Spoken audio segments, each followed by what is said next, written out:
Qu'est-ce que le TDAH? Comment le diagnostiquer? Et comment le prendre en charge? Autant de questions auxquelles on va essayer de répondre dans cette vidéo. Je m'appelle Estelle, je suis interne en médecine spécialisée en psychiatrie et je vous partage du contenu autour de la santé mentale. Le TDAH est un acronyme pour trouble du déficit de l'attention avec ou sans hyperactivité. Il fait partie de la grande famille des troubles du neurodéveloppement. Parmi les autres troubles du neurodéveloppement, vous avez déjà forcément entendu parler d'autisme ou de troubles du spectre de l'autisme. Mais dans cette catégorie, on retrouve plusieurs autres troubles, notamment tout ce qu'on appelait avant les 10. Pour schématiser, les symptômes du TDAH sont regroupés en deux grandes catégories. D'un côté, le syndrome d'inattention et de l'autre, l'hyperactivité et l'impulsivité. Parmi les symptômes d'inattention, on retrouve notamment des difficultés à se concentrer et surtout à maintenir cette concentration sur la durée et plus particulièrement sur des activités qui n'intéressent pas forcément l'individu. Mais attention, s'il y a certaines activités ou jeux qui les passionnent, ils peuvent réussir à maintenir une attention plus soutenu. Mais par exemple, un enfant va avoir vraiment du mal à se concentrer en classe et faire beaucoup de fautes d'étourderie dans ses devoirs. Il faut vraiment prendre en compte la question de la durée et de l'intérêt de la tâche. Il y a une grande distractibilité par des perturbateurs qui peuvent être internes, par exemple nos propres pensées, ou par des stimuli externes. On a des difficultés dans les fonctions exécutives, avec notamment des difficultés de planification, de mémoire de travail, et donc avec des grosses difficultés pour s'organiser, gérer un agenda ou son cartable. Beaucoup d'oubli aussi, avec oubli des affaires dans la classe, ou oubli des affaires dont on a besoin en classe à la maison,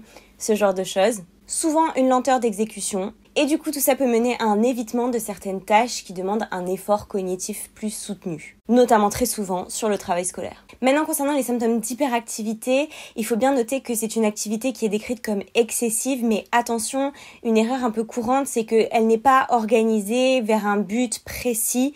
C'est généralement peu productif et peu efficace. C'est assez mal contrôlé finalement comme hyperactivité.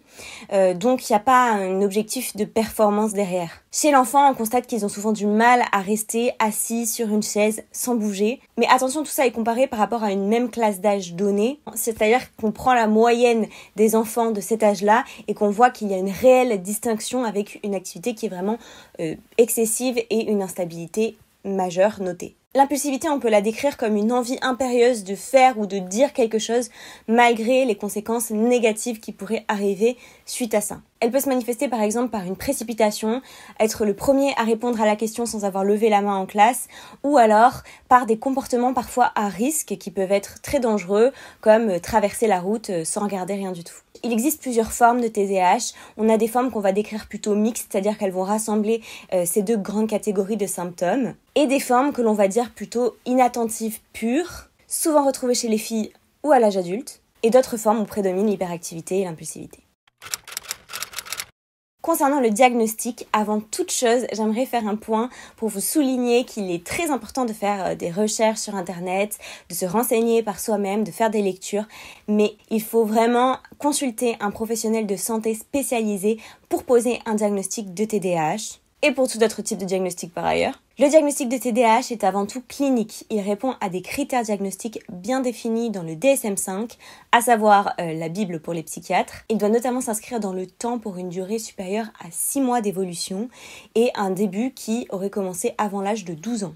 Donc même si on fait un diagnostic plus tardif, il est important de rétrospectivement voir s'il y avait déjà des symptômes d'inattention ou d'hyperactivité avant l'âge de 12 ans pour poser le diagnostic. Il est aussi crucial de s'aider de tests ou échelles standardisées afin d'appuyer ce diagnostic. Parmi ces outils d'aide au diagnostic, il y a plusieurs échelles que l'on utilise beaucoup en pratique courante, notamment l'ADHD-RS, surtout chez l'enfant, et la DIVA, plutôt chez l'adulte.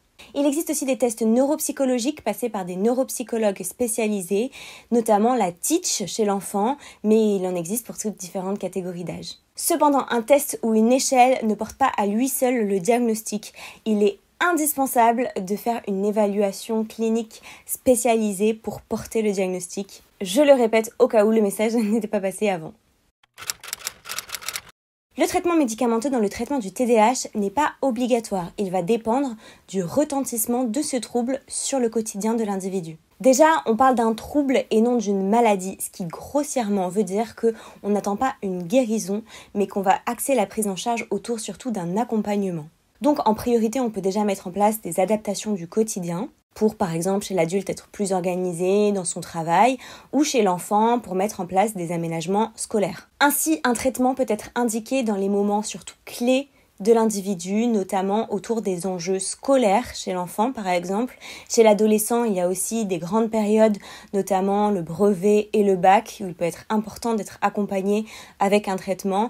Et chez l'adulte, souvent s'il y a un fort retentissement selon la profession et selon l'impact et les possibles comorbidités, notamment troubles de l'humeur ou choses comme ça, qui peuvent affecter l'individu. Pour revenir sur le traitement médicamenteux, il s'agit principalement, en tout cas en France, du méthylphénidate. Vous pouvez le connaître aussi sous son petit nom, Ritaline, ou alors encore Concerta, Medikinet, qui sont différentes formes qui concernent la libération plus ou moins prolongée. Il s'agit d'une molécule qui est dérivée des amphétamines, qui elles sont par contre interdites en France, mais toujours utilisées aux États-Unis dans cette indication. Le méthylphénidate a une grande efficacité sur la partie surtout attentionnelle du TDAH et un très bon profil de tolérance. C'est pour ça qu'il est utilisé en première intention, mais il existe quelques rares cas de molécules utilisées en seconde intention, selon la présentation, selon les comorbidités, etc.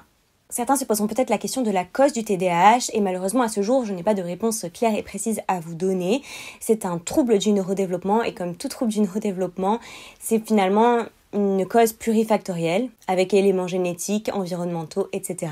En tout cas, ce qu'il a été constaté dans des études chez des enfants qui ont un TDAH, c'est qu'il y a certaines zones du cerveau qui sont un peu moins matures par rapport aux enfants du même âge, notamment au niveau du cortex préfrontal qui peut expliquer ces difficultés dans les fonctions exécutives. Mais à ce jour, on ne peut pas poser de diagnostic sur une imagerie ou un examen complémentaire. Déjà, ce n'est pas systématique qu'on retrouve cette différence de maturation et ça n'est pas du tout un critère en soi pour poser un diagnostic de TDAH. L'évolution exacte du trouble n'est pas prévisible non plus à ce jour, mais il est globalement admis la règle des 1 tiers, 1 tiers, 1 tiers, c'est-à-dire que 1 tiers des enfants ne vont plus du tout présenter de troubles à l'âge adulte. Tous les symptômes peuvent disparaître même pendant l'adolescence, notamment grâce à cette maturation de certaines zones du cerveau. Environ 1 tiers vont continuer à présenter des symptômes mais très atténués et surtout sur la composante d'inattention et beaucoup moins de symptômes d'impulsivité ou d'hyperactivité.